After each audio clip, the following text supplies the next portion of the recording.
Okay, Kadayawan Festival sa Davao City, August 9, 2026. Update. Dito tayo sa Coastal Road.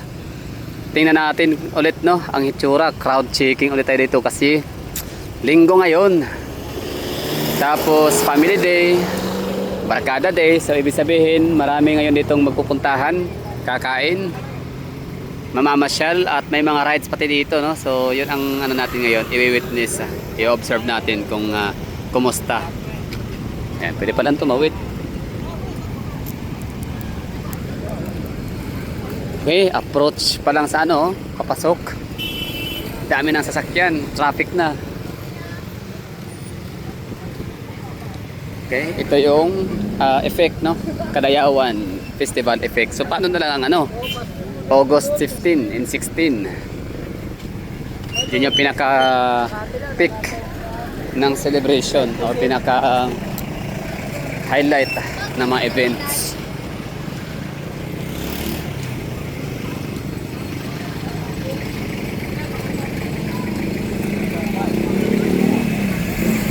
Ito lang ha, flexing Davao City Coastal Road, August 9, 2026, Kadayawan Festival. Daming mga ihaw.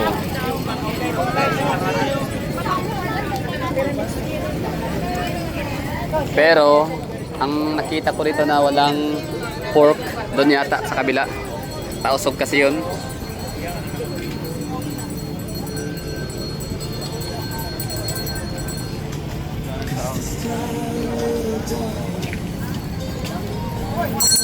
So dyan lang kayo hating bahay. Open lang kayo dyan, okay ng ano, aking mga video sa cellphone ninyo. Tapos wait lang, chicken sisig. So team replay no. So walang oras para pumunta dito sa Davao City Coastal Road. Yan na lang kayo. Watch and learn. Eyes on the board. Yan, inasal, napaa. Chicken sisig, chicken Hungarian. Okay. Burger steak. Inasal pizza. Sige, ikot muna tayo.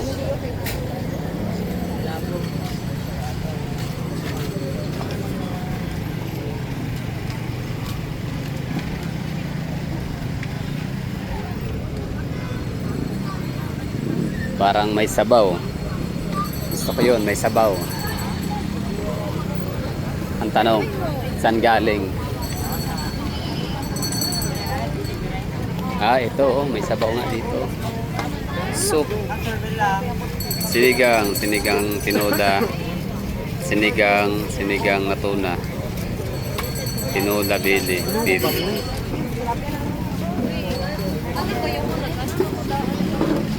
Okay, daming tao. Uy, linggo kasi.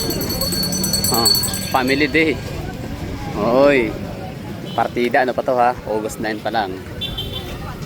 So ano na lang kaya hitsura nitong lugar kapag ka August 14, 15, 16. Di mahulugang karayom. Pero ito talagang lugar na to, matao talaga kahit walang okasyon. Lalo kapag ka weekend. Paboritong tambayan pagkatapos kumain, busog, pundat ang tiyan. So hindi maubos yung mga drinks, yung mga smoothie, edi dalhin dun sa seawall.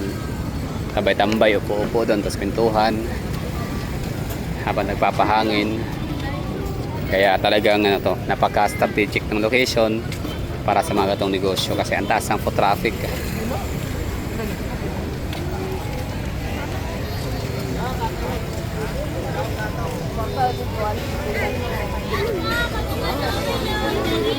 Takoyaki.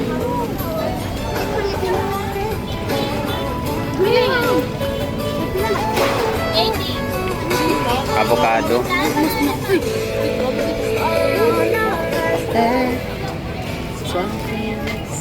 Durian.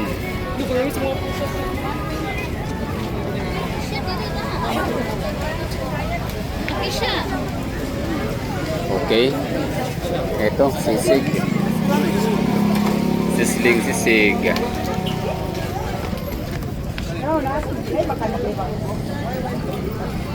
Ayan o, may pauso dito. Squid, dried pusit. Daming tao.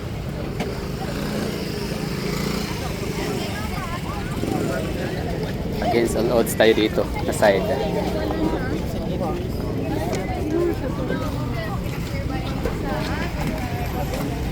Okay, targetin natin yung ano, Flavor Festival.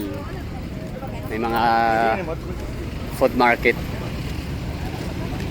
So doon tayo sa loob dahil ano yan sila, occasional. Yung kasi mga nadaanan natin kanina, ano yun, sadyang nakapwesto yun sila doon regular.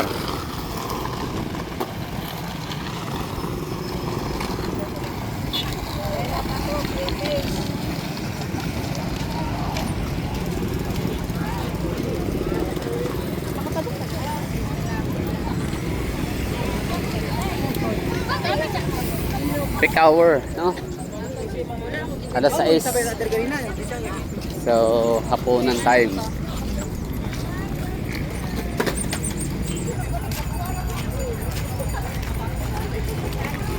Daming tao. Yun. Langgam. Dami kasi pwedeng puntahan, ano, maraming mga purpose rason ba't andito yung mga tao. Sasakay ng mga rides, kakain, at mamimili ng mga halaman.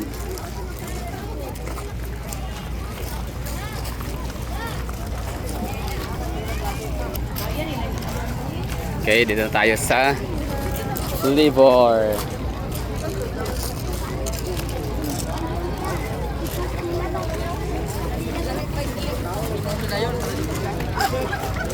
Daming tao, oh. Pinilahan si Mamang Turkish Delight. Turkish ice cream.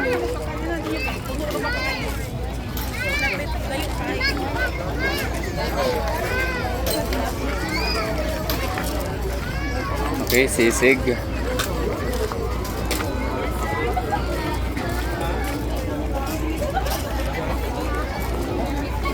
Fries. Kasing sarap pa to ng ano, potato corner. Luna lang. Okay na, so para siyang potato corner nga yung ano style. Pero ikot muna tayo dito. Yan, dahil pagkain. Ang yayami pati, sarap. Wow, ano to dito? Skewers, chili dog, stuffed pepper. So pork dito naman, Davao Bites. Iba rin yung Crazy Bites. Nani lang, sir? Wala palang pera. Wala tayong cash. Hirap pag walang cash. Moderno, Potobota, Pusila, Pochado.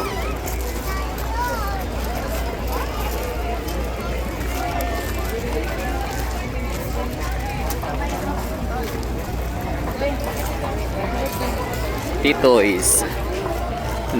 Saan tayo? Diretso pa ba tayo? Daming tao. Stampede na to. Wala, daming tao. Wala, sorry, hindi na makapaghanap ng pagkain sa loob.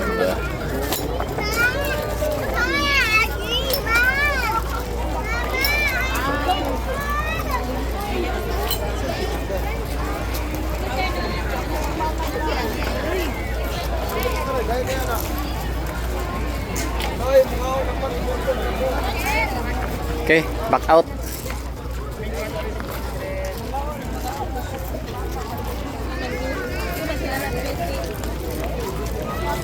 Okay.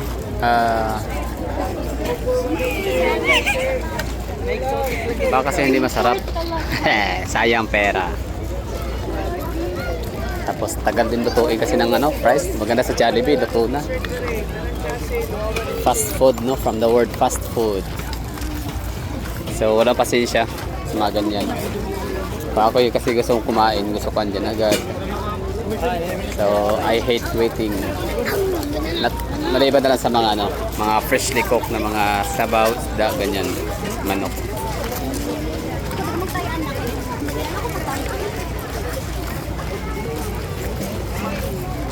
Daming tao.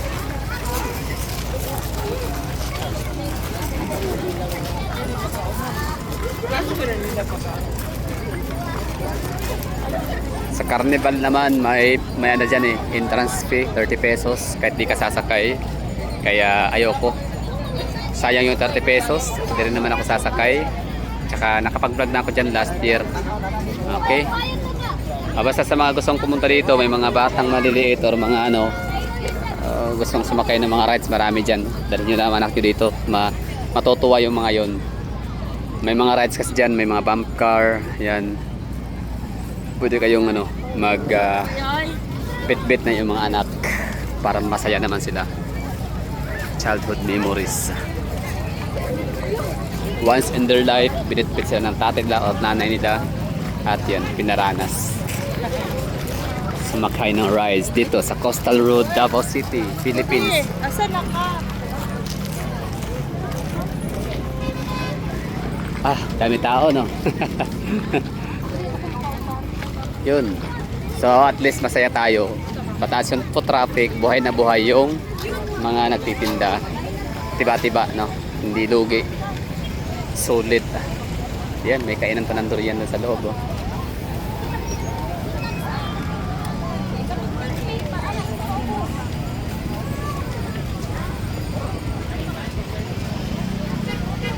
Parang trip ko kumain ng marang, pero mamaya na. Balita ko, di raw maganda kumain ng marang, wala naman ng tiyan. So dapat full pack. Acidic daw kasi yung marang. At saka di ako kinakain dyan. Hindi ako fan. Kanyari, ba't may mga bumbero, traffic? Ay, syempre traffic talaga yan, no? Daming sasakyan, saan ba galing, no? Mga neighboring, provinces. Mga neighboring regions. So nagpuntahan sila ngayon sa Davao City, kaya yan ang itsura ng roundabout natin dito. Puno, dami sasakyan. So, yun. Traffic is real. Traffic is real. Tara, punta tayo sa Coastal. Pinaka seawall.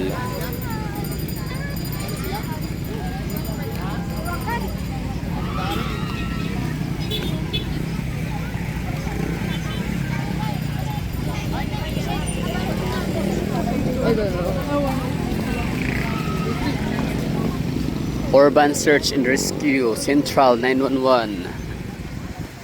Only in Davao City. The only one in Asia. The one and only in Asia. Pangatlo sa buong mundo. Ano yun? Yoki, Canada and Davao.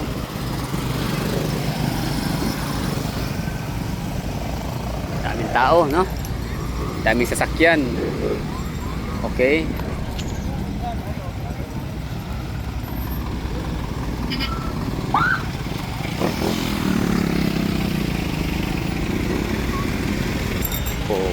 Tao. Daming tao. So, daming tao. Yan tao para mga ibon. Nakapatong sa sanga. Galing. Good luck sa traffic.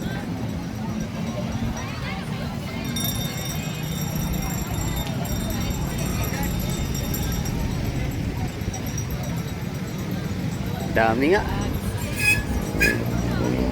Okay. Yun na, no? So, pack out ulit tayo. Balik sa dating gawi. Okay, sa natin pinuntahan.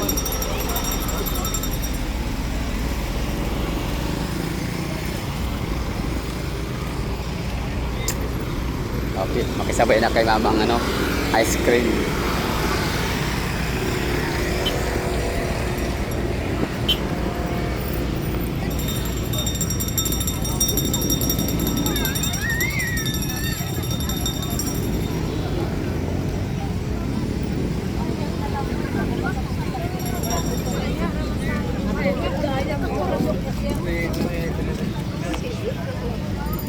Siyempre, Davao City, napakalawak na syudad, napakalapad ng lupain, napakaraming mga Airbnb, kaming hotel, from 5-star hotel hanggang sa pinaka value meal. Ano tawag dyan? May tawag dyan value. Basta yung mura. Basta may ganyan, basta napakamurang mga accommodation dito, marami yung mga inns, lodging house. The Morbe for example, 300 yata 12 hours na. I mean, di ako sure. Di ako nakapag-demorphe sa Davao na. Tagal na rin. Kasi nga naka-turn off yung ano, yung mga empleyado nila. Tapos yung natsimpuhan ko na kwarto ay hindi siya soundproof. Ingay. So ayun, bali sa sobrang lawak ng lupa ng Davao City, maraming accommodation ng mga mura. Pinakamahal hanggang pinakamura meron. Kaya maraming tao na napaka-accessible ng Davao City. Ang bilis puntahan, hindi mahirap pasyalan kasi nga accessible and maraming available na mga tulugan. Okay, maliban doon, ang Davao City is hindi man masasabing kabisira kasi wala namang ganun, pero Davao City talaga yung matatawag na pinaka malaking syudad sa buong Mindanao. So ibig sabihin may mga bagay na wala sa CDO, wala sa Zamboanga City, wala sa Butuan, wala sa Iligan, wala sa Jensan na andito sa Davao City. Hindi ko alam kung ano yun. Ano ba yun? Basta Davao City yung isa sa pinaka-dinadayong festival dito sa buong Mindanao Island. So ibig sabihin, coming from at least 4 regions yata. BAM region, Soc-Sargin, Zamboanga Peninsula, Northern Mindanao, and Caraga region. So 5 rehiyon lang naman ang nakapalibot sa Mindanao, at lahat yun ay mayroong access papuntang Davao City kasi by land makapunta ka na dito. For example, if you're coming from Zamboanga City, in a span of 22 hours nasa Davao City ka na. Kapag Cagayan de Oro City ka naman, kabisira ng Northern Mindanao, nasa 9 hours yata, no? Pinakamahina na yan. Maraming hinto na bus. Dapat pala sa kabila. So ano pa lang, 9 hours 5 stops. Pag non-stop naman, nasa 7 hours lang ang biyahe. Nasa Davao na. So sa Butuan City naman, 7 hours, 6 to 7 hours ng biyahe. Travel time. So Cotabato City, ganun din, no? 6 na oras hanggang 7 oras. Cotabato City siyang pinakakabisira. Regional Government Center sa BAM region. 6 hours o 7 hours Davao City na. Ganon din ang Jensan naman, mas malapit. Pinakamalapit na highly urbanized city sa Davao City ay ang General Santos City. 3 hours, 3 to 4 hours andito na, no? Davao City na. Kaya ganito kadaming sasakyan, ganito kadaming tao. So expected yan, galing sila sa mga iba't ibang rehiyon ng Mindanao.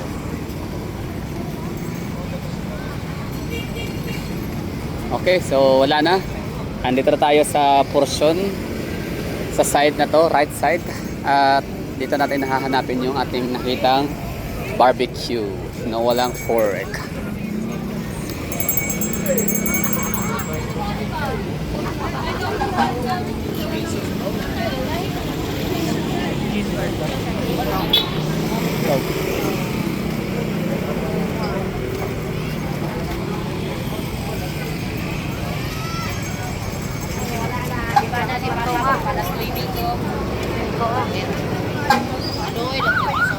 Ay, maigo man ni Benedict kagabi eh. Dito raman sa baba.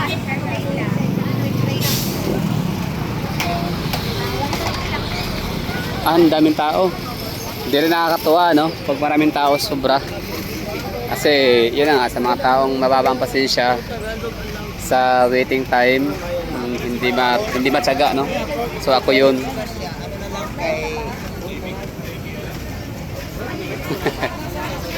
Hindi ako matyaga sa pila. I mean, waiting time. Kaya, hindi ako approve, no, sa sobrang daming tao. I mean, pero happy ako in some point. Happy ako para sa mga nagninegosyo. Kasi nga, hindi sila lugi. Worth it yung bayad nila. Rent and taxes, tsaka ticket. Chicken floss. Takoyaki.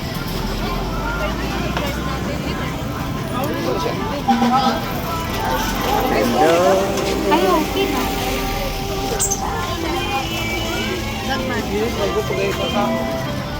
Wow, turun.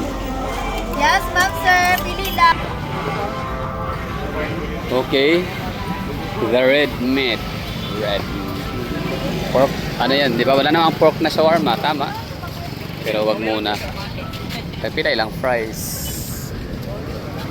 Calamares pas.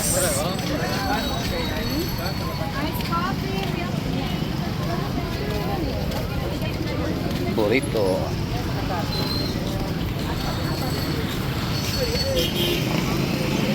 Yun, sarap niyan. 150 ang slice.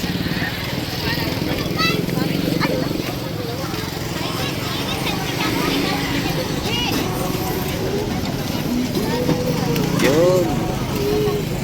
Ito ba yung walang pork? Tama, ito yun.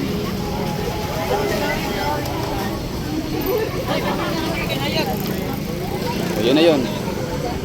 O, ito ba yun? Parang yun nga siguro. Confirmed.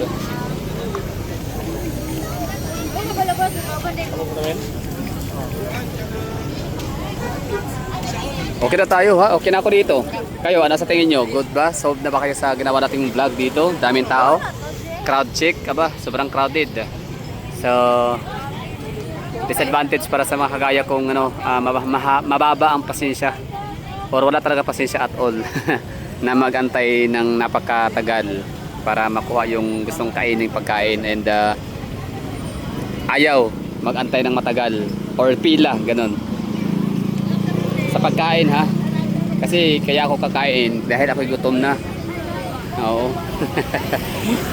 Tingnan ko na sa inyo. Kayo ba'y kumakain kahit di gutom?